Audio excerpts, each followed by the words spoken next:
To build the cupboard, I've added an extra support right at the bottom of the cabinet.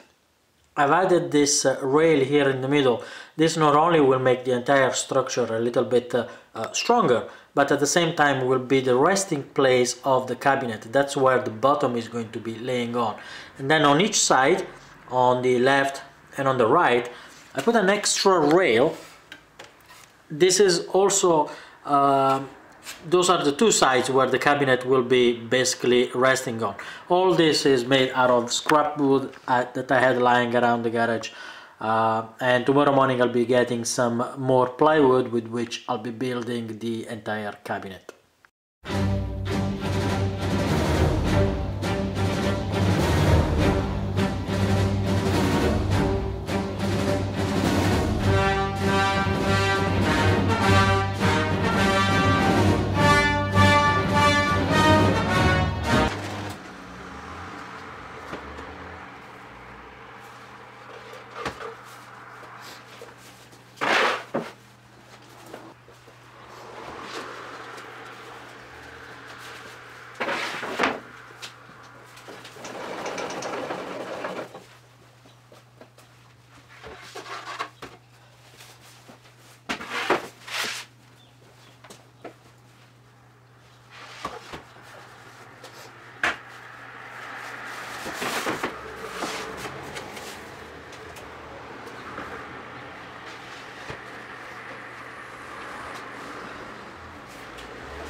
Most of my pieces. I'm going to start with the bottom and then I'm going to attach the back to it. I'll be adding clamps to it while I'll pre-drill holes and put some glue. I've cut a strip of wood which is just half of the width of the wood that I'll be using for the bottom and the back. And what I'm going to be using this is a reference to draw a line so that I know that where I can pre-drill and screw the back in. This will be right in the middle of the back.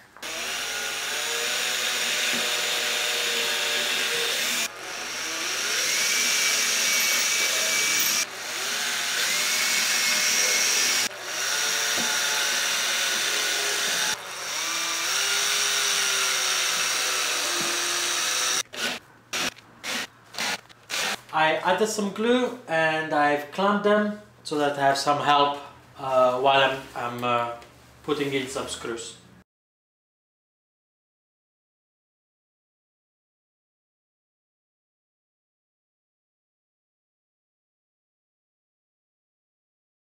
And with a damp towel, just to remove any excess of glue that's squeezed out.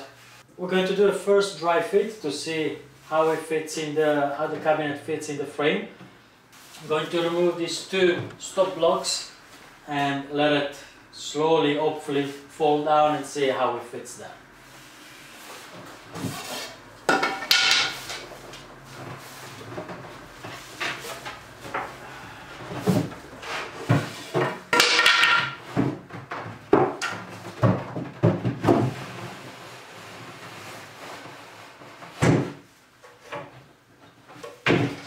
Here we go.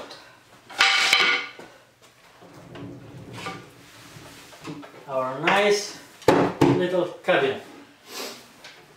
So like for the rest, I've marked what I want my screws to be.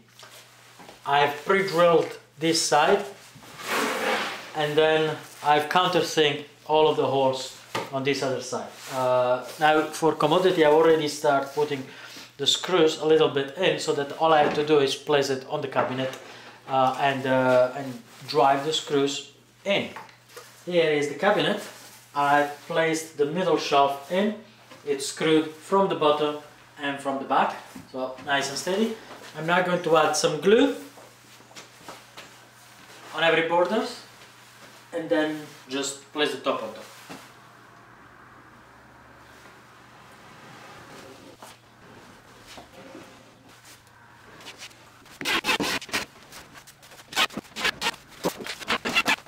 I'm going to start working on the fence systems.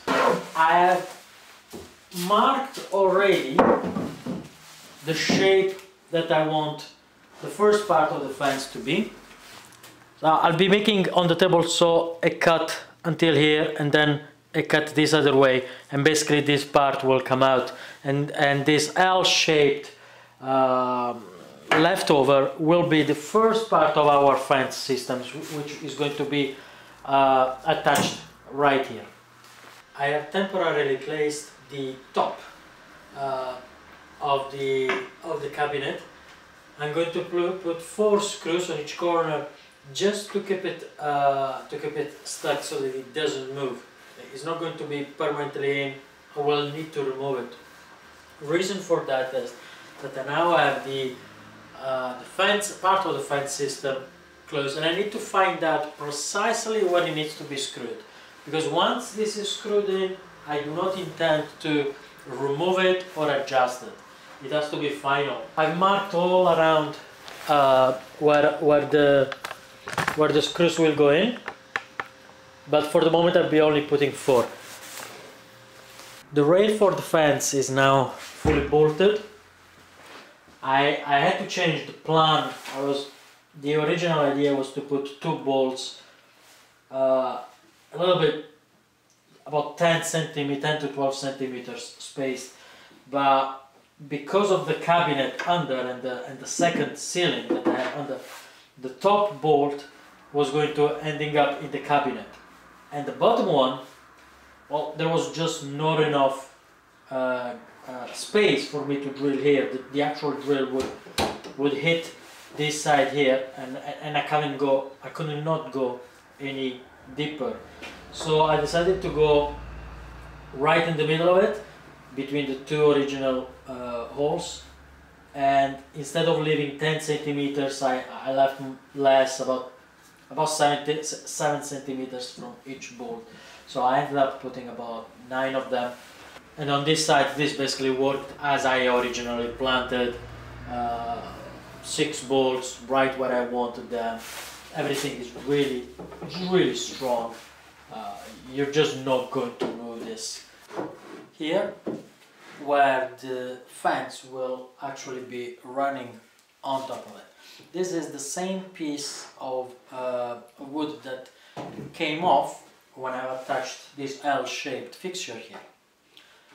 I've cut a lot of these little pieces. They are all completely the same, and they're big enough just so that behind here, this space, the fence can start sliding. So I'll be placing all of this along the rail and then clamp it together so that the wood, even though I can see here already it's touching, but here there is a little gap. But once I clamp it, the wood will take the shape of this, which is straight, and eventually it will come out straight. It's all clamped up now. I'm going to start pre-drilling the holes from underneath. I basically have this amount of space to make 2 holes, one beside each other, all the way along. There is not much space, but I prefer to try and put these 2 screws than instead just one beside each other. I think it'll be much better in the long run.